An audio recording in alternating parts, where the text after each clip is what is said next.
अर्जुन युद्ध से पीड़ित नहीं है, युद्ध विरोधी भी नहीं है। हिंसा के संबंध में उसकी कोई अरुचि भी नहीं है।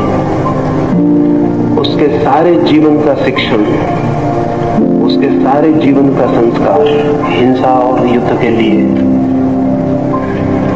लेकिन ये समझने जैसी बात है कि जितना ही हिंसक चित्त हो उतना ही ममत्व से भरा हुआ हिंसा और ममत्व साथ ही साथ जीते हैं। अहिंसक चित्त ममत्व के भी बाहर हो जाता है।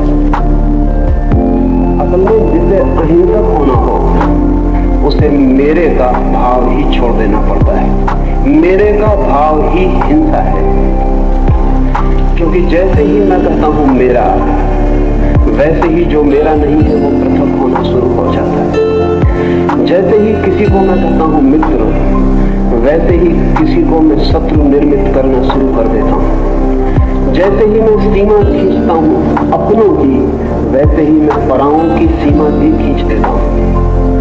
समस्त हिंसा अपने और पराये के बीच खींची गई सीमा से पैदा होती है। इसलिए अर्जुन शिथिल गात हो गया, उसके अंग अंग शिथिल हो गए।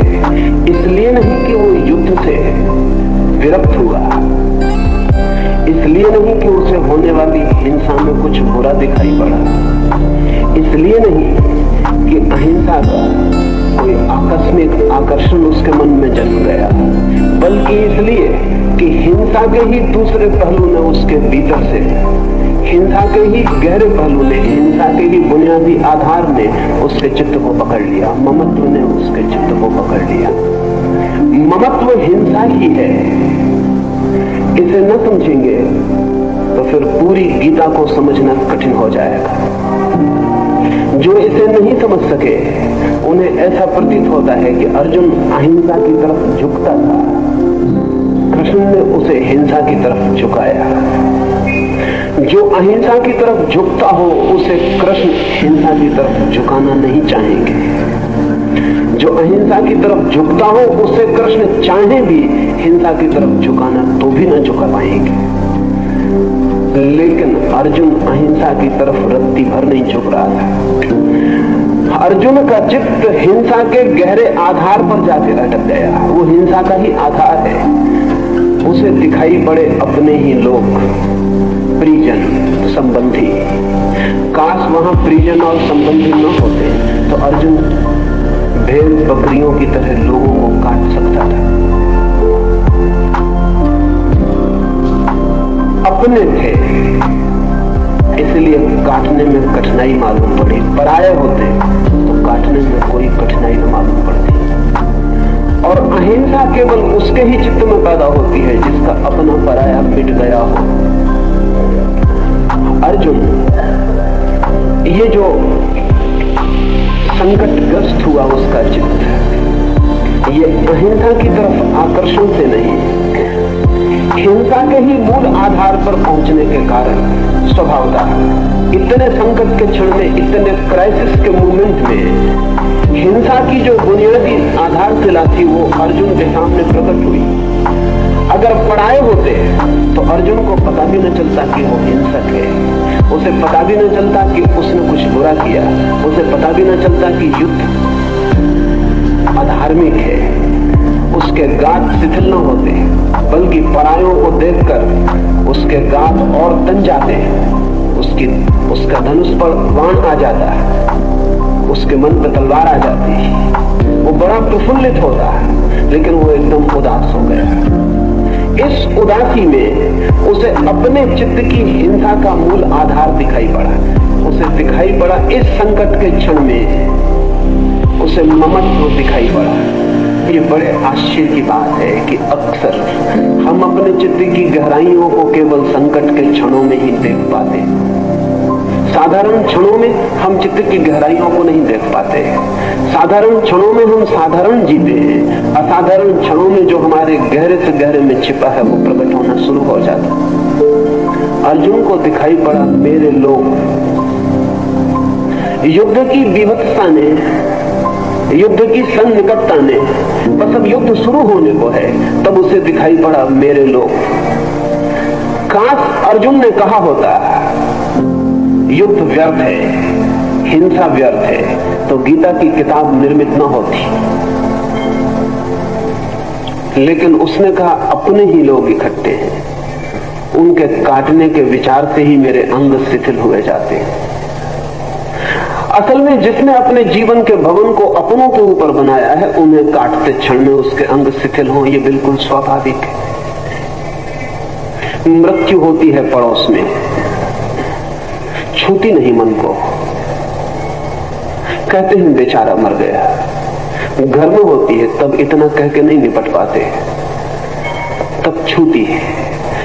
क्योंकि जब घर में होती है, अपना कोई मरता है तो हम भी मरते हैं, हमारा भी एक हिस्सा मरता है, हमारा भी इन्वेस्टमेंट था उस आदमी में, हम भी उसमें कुछ लगाए थे, उसकी जिंदगी से हमें भी कुछ मिलता था, हमारे मन के भी किसी कोने को उस आदमी ने भरा था।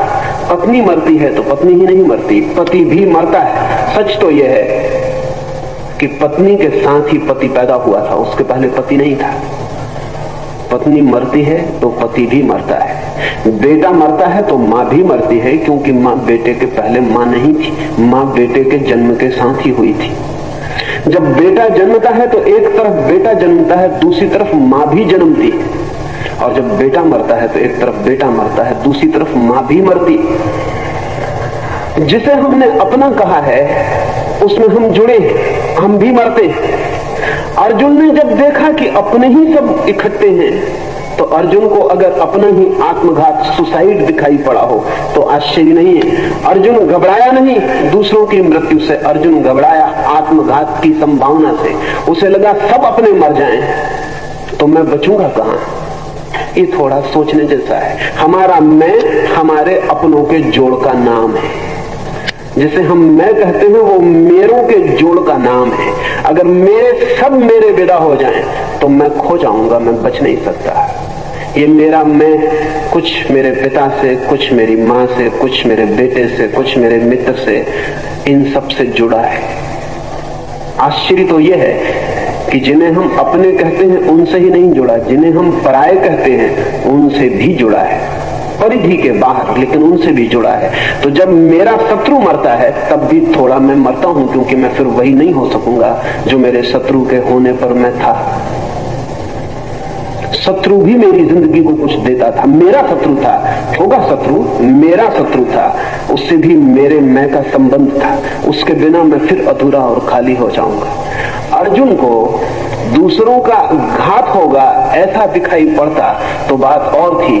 अर्जुन को बहुत गहरे में दिखाई पड़ा कि ये तो मैं अपनी ही आत्महत्या करने को उत्सुक हुआ, ये तो मैं ही मरूंगा। मेरे मर जाएंगे तो मेरे होने का क्या अर्थ है? जब मेरे ही न होंगे तो मुझे सब मिल जाए तो भी व्यर्थ है। ये भी थोड़ा सोचने जैसा है। हम अपने लिए जो कुछ इकट्ठा करते हैं वो अपने लिए कम, अपनों के लिए ज्यादा होता है।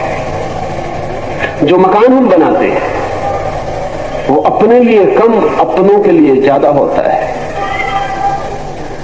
उन अपनों के लिए भी जो साथ रहेंगे और उन अपनों के लिए भी जो देखेंगे और प्रशंसा करेंगे, और उन पराये अपनों के लिए भी जो जलेंगे और ईर्ष्या से भरेंगे। अगर इस पृथ्वी पर सबसे श्रेष्ठ भवन भी मेरे पास रह जाए और अपने न रह जाए, मित्र भी नहीं, शत्रु भी नहीं, तो अचानक मैं पाऊंगा वो भवन झोपड़ी से भी बदतर हो गया है। क्योंकि वो भवन एक फैकेड, एक दिखावा था। उस भवन के माध्यम से अपनों को, पराओं को मैं प्रभावित कर रहा था। वो भवन तो सिर्फ प्रभावित करने की एक व्यवस्था थी। अब मैं किसे प्रभावित करूं? आप जो कपड़े पहनते हैं वो अपने शरीर को ढकने को कम, दूसरे की आंखों को झपने को ज्यादा है। अकेले में सब बेमानी हो जाता है। आप जो सिंहासनों पर चढ़ते हैं वो सिंहासनों पर बैठने के आनंद के लिए कम, क्योंकि कोई सिंहासन पर बैठकर कभी किसी आनंद को उपलब्ध नहीं हुआ। पर अपनों और पराओं में जो हम सिंहासन पर चढ़ के जो करिश्मा, जो चमत्कार पैदा कर पाते हैं, उसके लिए ज्यादा। सिंहासन पर बैठे आप रह जाएं और नीचे से लोग खो जाएं, अचानक आप पाएंगे सिंहासन पर बैठे होना हास्यास्पद हो गया, उतर आएंगे, फिर शायद दोबारा नहीं चढ़ेंगे। अर्जुन को लगा उस क्षण में कि अपने ही इकट्ठे हैं दोनों तरफ, मरेंगे अपने ही। अगर जीत भी गया तो जीत का प्रयोजन क्या है? जीत के लिए जीत नहीं चाहिए जाती। जीत रस है, अपनों और पराओं के बीच जो अहंकार भरेगा उसका साम्राज्य मिलेगा। क्या होगा अर्थ? कोई अर्थ ना हो। ये जो अर्जुन के मन में विषाद घिर गया, इसे ठीक से समझ लेना चाहिए। ये विषाद ममत्व का है, ये विषाद हिंसक चित्त का है, और इस विषाद के कारण ही कृष्ण को इतने धक्के देने पड़े अर्जुन को। अर्जुन की जगह महावीर जैसा व्यक्ति होता तो बात उसी वक्त खत्म हो गई होती, ये बात आगे नहीं चल सकती थी। अगर महावीर जैसा व्यक्ति होता तो शायद ये बात उठ भी नहीं सकती थी। शायद महावीर जैसा व्यक्ति होता तो कृष्ण एक शब्द भी उस व्यक्ति से न बोले होते, बोलने का कोई अर्थ ना था, बात समाप्ति हो गई होती। ये गीता कृष्ण ने कही कम, अर्जुन ने कहलवाई ज्यादा है। इसका असली आथर लेखक कृष्ण नहीं है, इसका असली लेखक अर्जुन है। ये अर्जुन की ये चित्त दशा आधार बनी है, और कृष्ण को साफ दिखाई पड़ रहा है कि हिंसक अपनी हिंसा के पूरे दर्शन को उपलब्ध हो गया, और अब हिंसा से भागने की जो बातें कर रहा है उनका कारण भी हिंसक चित्त है। अर्जुन की दुविधा अहिंसक की हिंसा से भागने की दुविधा नहीं है, अर्जुन की दुविधा हिंसक की हिंसा से ही भागने की दुविधा है। इस सत्य को ठीक से समझ लेना जरूरी है। ये ममत्व हिंसा ही है, लेकिन गहरी हिंसा है, दिखाई नहीं पड़ती। जब मैं किसी को कहता हूं मेरा, तो पजेशन शुरू हो गया, मालकियत शुरू हो गई। मालकियत हिंसा का एक रूप। पति पत्नी से कहता है मेरी, मालकियत शुरू हो गई। पत्नी पति से कहती है मेरे, मालकियत शुरू हो गई। और जब भी हम किसी व्यक्ति के मालिक हो जाते हैं तभी हम उस व्यक्ति की आत्मा का हनन कर देते हैं। हमने मार डाला उसे, हमने तोड़ डाला उसे। असल में हम उस व्यक्ति के साथ व्यक्ति की तरह नहीं, वस्तु की तरह व्यवहार कर रहे हैं। अब कुर्सी मेरी जिस अर्थ में होती है उसी अर्थ में पत्नी मेरी हो जाती है। मकान मेरा जिस अर्थ में होता है उसी अर्थ में पति मेरा हो जाता है स्वभावता। इसलिए जहां जहां मेरे का संबंध है वहां वहां प्रेम फलित नहीं होता, सिर्फ कलह ही फलित होती। इसलिए दुनिया में जब तक पति पत्नी मेरे का दावा करेंगे, बाप बेटे मेरे का दावा करेंगे, तब तक दुनिया में बाप बेटे पति पत्नी के बीच कलह ही चल सकती है, मैत्री नहीं हो सकती। मेरे का दावा मैत्री का विनाश है। मेरे का दावा चीजों को उल्टा ही कर देता है, सब हिंसा हो जाती। मैंने सुना एक आदमी ने शादी की है, लेकिन पत्नी बहुत पढ़ी लिखी नहीं। मन में बड़ी इच्छा है कि पत्नी कभी पत्र लिखे। घर से बाहर पति गया है तो उसे समझा कर गया है, थोड़ा लिख लेती है। समझा के गया है क्या क्या लिखना। सभी पति पत्नी एक दूसरे को समझा रहे हैं क्या क्या लिखना। तो उसने लिखा है ऊपर लिखना, प्राणों से प्यारे। कभी ऐसा होता नहीं। नीचे लिखना चरणों की दासी। पत्नी का पत्र तो मिला लेकिन कुछ भूल हो गई, उसने ऊपर लिखा चरणों के दास और नीचे लिखा प्राणों की प्यासी।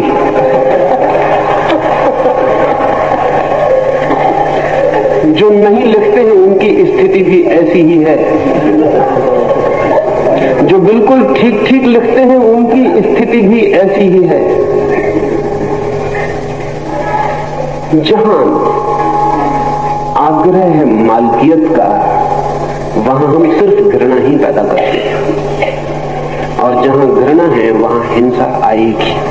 इसलिए हमारे सब संबंध हिंसा के संबंध हो गए।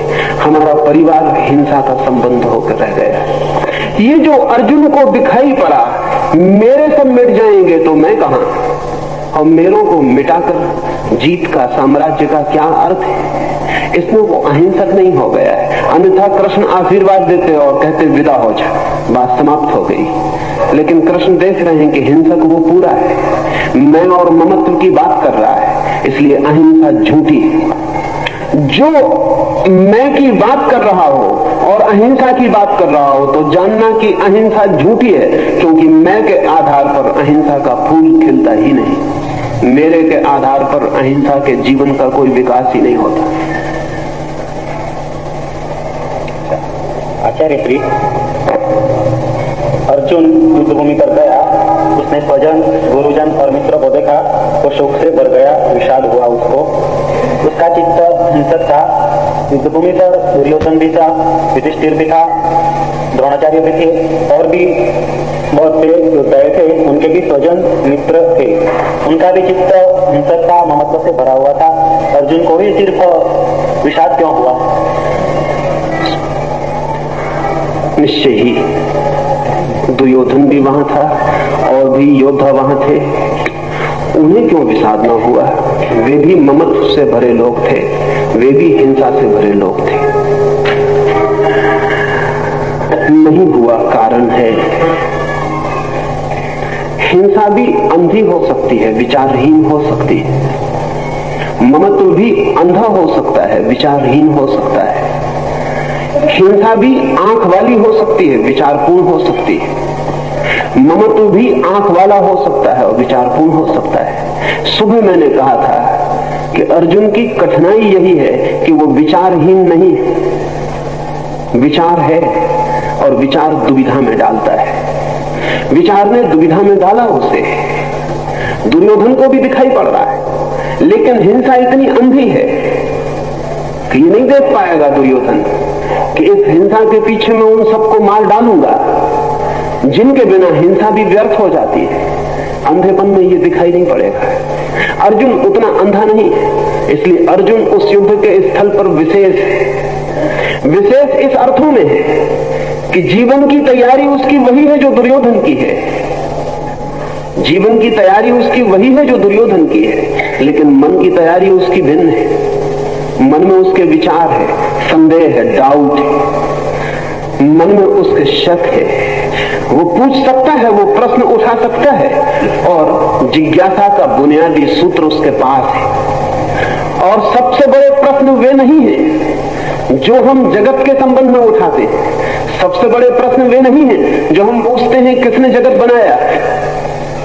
सबसे बड़े प्रश्न वे नहीं है जो हम पूछते हैं कि ईश्वर है या नहीं। सबसे बड़े प्रश्न वे हैं जो हमारे मन की ही कॉन्फ्लिक्ट, मन के ही द्वंद्व से जन्मते हैं। लेकिन अपने ही मन के द्वंद्व को देख पाने के लिए विचार चाहिए, चिंतन चाहिए, मनन चाहिए।